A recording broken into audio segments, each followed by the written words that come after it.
Hello everyone, welcome to BioAsmita by Asmita ma'am.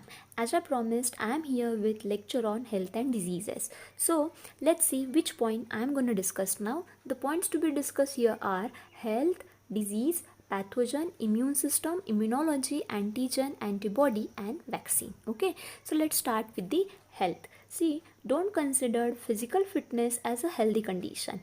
If you are physically fit and fine, it doesn't mean you are healthy, because according to World Health Organization, that is WHO, health is a state of complete physical, mental, social well-being and total absence of disease. Okay, now the next is disease. See, I want to tell you a trick to learn the term easily. The trick is break the term and get the meaning. See here, this DIS stand for disturb and EASE stand for easy state of your body. Okay, let's take an example. When we are not suffering from any health issue, then we can perform our day-to-day activities easily. But if we are suffering from any disease like malaria, dengue, typhoid or anything else, then we can't do all activities with same aids. So simply the disturbed state of your body and mind is called as disease. Okay, now the next is pathogen. Disease causing organisms are called pathogen. See, don't forget to mention this word organism in your definition. Reason I will tell you on the next slide. Okay, there are 4 examples of pathogen, that is bacteria, virus, fungi, parasites like helminths. Now the next is immune system. It is the system of our body which protects against pathogen. Actually, it performs varieties of function, like it try to keep microorganisms out of the body or track them down and get rid of them. So simply we can say immune system is a protective shield of our body.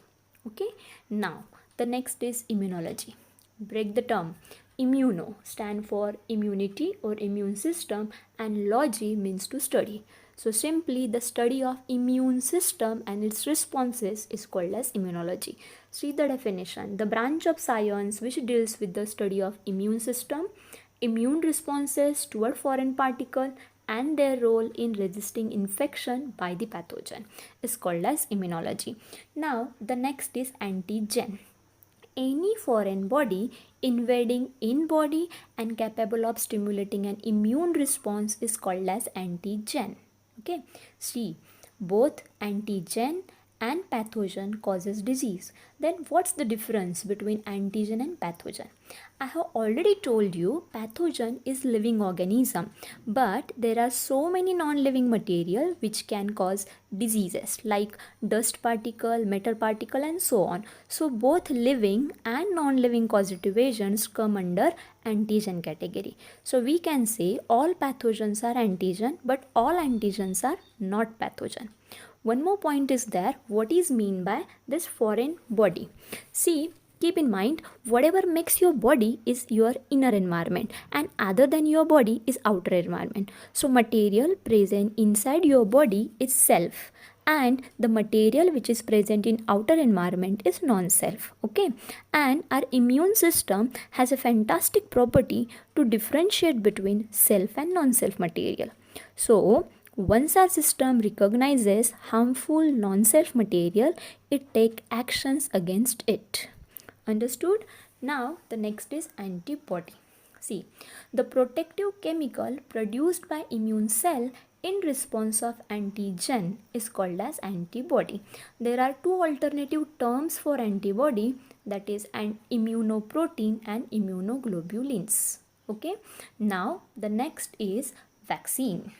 It is a biological preparation that provide active acquired immunity against certain disease. Okay, see, everyone is familiar with this term and nowadays wants to know more about it as it is one of the current hot topics because of COVID-19, right? So see the term carefully. It is a biological preparation. Okay, means definitely biological material is present in it. Then don't take load of this term, that is acquired active immunity, because I will discuss this term in next lecture. And last part, that is against certain disease. It means vaccines are not available for all the diseases. Okay, but the point is why we need vaccine. Actually, vaccine teaches immune system as how to recognize pathogen, how to remove pathogenic organism. That is why body becomes always prepared if you get exposed to pathogen. Even it stimulates body to make antibody. It also primes immune cells to remember the type of pathogen. So it allows faster response toward pathogen. Understood? Now see, there are four forms of vaccine.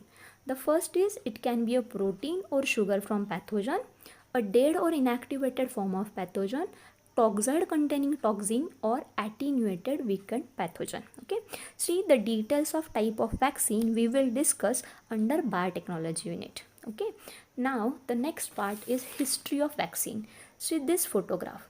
The concept of immunity thought to be started by this person, that is Edward Jenner, against smallpox disease. Now, see this corner photograph, a lady with lots of pustules on her face. This is smallpox disease due to Varroa virus. Okay, since 15th century human were affecting by this virus, and in 17th century Edward Jenner discovered vaccines against it. So we consider him as a father of vaccine. See, this is important for your MCQ and 1 mark question. So I want to tell you some extra points about it. Okay, see how he discovered vaccine. See, so many scientists were working on it, and one day Jenner heard a young farm lady tell a doctor that she could not contract smallpox because she once had cowpox. This conversation started him thinking about vaccine. After years of trial, he carried out a famous experiment on 8-year-old boy James. See, I have added a photograph of Jenner and that small kid. Now, what actually he did? He took material from a burst pustule on the arm of girl Sarah, okay, who had apparently contracted cowpox.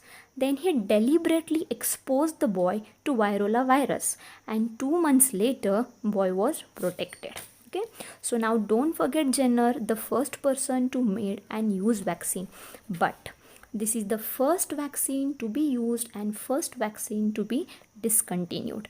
The details you will study in higher standard. Okay, so this is all for now. I hope you understood what I tried to explain. If you are having any query related to this, then do ask in comment box, and on Wednesday evening, that is 6th May, I will post lecture on types of immunity. One more thing, tomorrow, that is on Monday, I am going to discuss study strategy for NEET and CET. Till then, study, revise, recall, and stay connected. Okay, and if you find this lecture helpful, then please do like, subscribe, and hit the bell icon to get timely notification. Thanks for watching.